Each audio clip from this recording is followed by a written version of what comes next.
안녕하세요. TV 실버웹의 윤정희입니다. 오늘도 서울 아산병원 정신건강의학과 김성인 교수님과 함께하겠습니다. 교수님 안녕하세요. 네, 안녕하셨어요.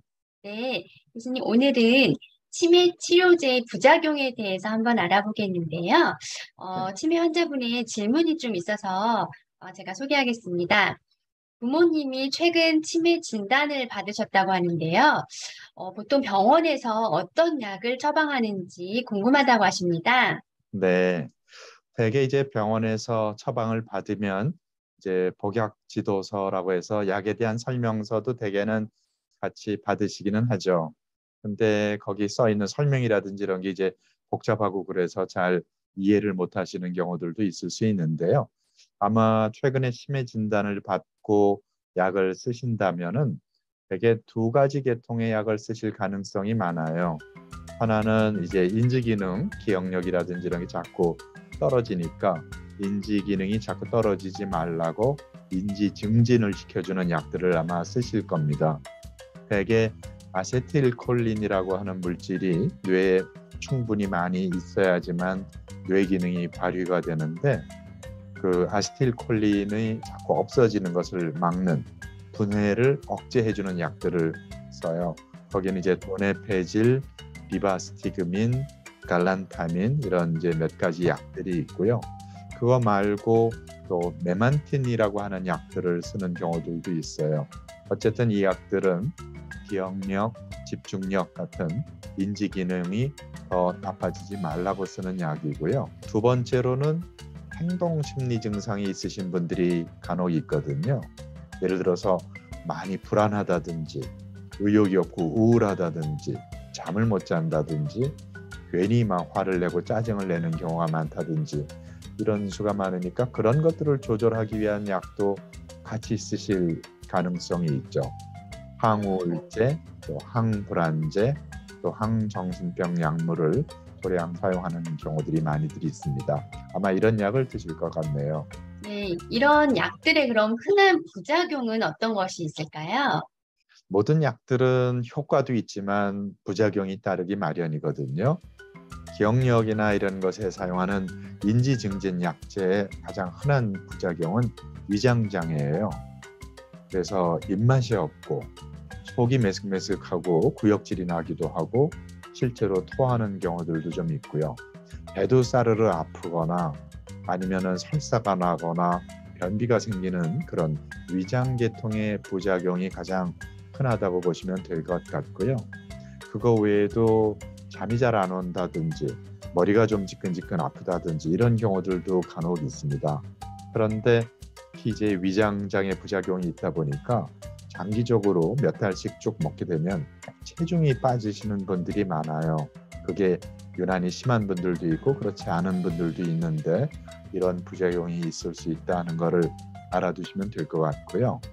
또 아까 말씀드린 행동심리 증상, 우울증이라든지 불안해한다든지 잠을 못 주무신다든지 이럴 때 쓰는 약들은 약마다 다 다르긴 하지만 대개 공통적으로 많이 졸렵다든지 어지럽다든지 심한 경우에는 어지러워서 휘청거리면서 낙상이 생기는 경우들도 있고요. 입이 많이 마르거나 변비가 생기고 또 눈에서도 분비물이 적게 나와서 안구건조증 이런 것들이 나오는 경우들도 종종 있습니다. 네, 생각보다 부작용이 다양하게 나타날 수 있는데요. 부작용을 그럼 최소화하기 위한 방법도 있을까요? 네, 이런 부작용이 다 나타나는 것은 아니고요. 대부분 환자분들 중에서 흔한 경우는 한 반 정도, 또 드문 부작용은 100명이면 뭐 5명, 10명도 채 나타나지 않는 경우들도 많아요.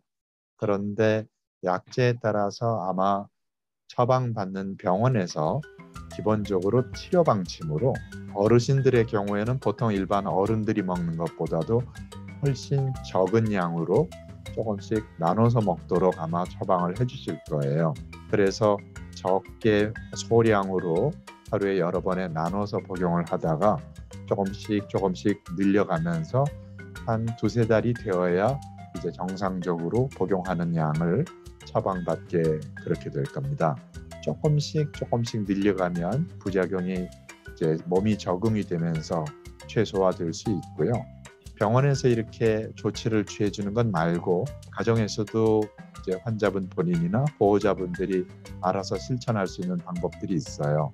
즉, 약을 복용할 때 음식을 드시고 또 충분한 수분을 물을 섭취하면서 복용하는 것이 좋고요. 또 한두 달, 두세 달 정도 지나면서 대부분 부작용이 굉장히 미약해지거나 거의 없어지는 경우들이 많기 때문에 너무 걱정을 안 하시는 것도 대처 방법이 될 수 있을 것 같고요. 그러나 약의 부작용에 대해서 적응이 될 때까지는 막상 넘어지거나 다치지 않도록 주의해야 되는 것, 그리고 매번 병원에 가서 진료를 보실 때마다 약을 먹었더니 어떻더라 하는 내용을 상세하게 메모를 해놨다가 의료진하고 꼭 상의하시는 것을 추천을 드립니다. 그렇게 해도 부작용이 아주 심한 경우에는 어떻게 하면 좋을까요? 네, 아주 드물지만 몇 달이 지나도 또 6개월, 1년 가까이 됐는데도 부작용이 계속 심하신 분들도 많아요. 아까 말씀드린 것처럼 식욕부진이 계속되다 보니까 1년 사이에 뭐 3kg, 5kg 이렇게 체중이 많이 주는 분들도 있고요. 그런 경우에는 약의 종류를 이제 의료진과 상의해서 바꾸게 됩니다. 왜냐하면 같은 계통의 약이라도 그 안에 종류가 여러 개 있거든요. 저희도 지난번에 코로나 때문에 백신을 맞지만 백신도 한 종류가 아니고 여러 종류, 여러 회사에서 나오게 되잖아요.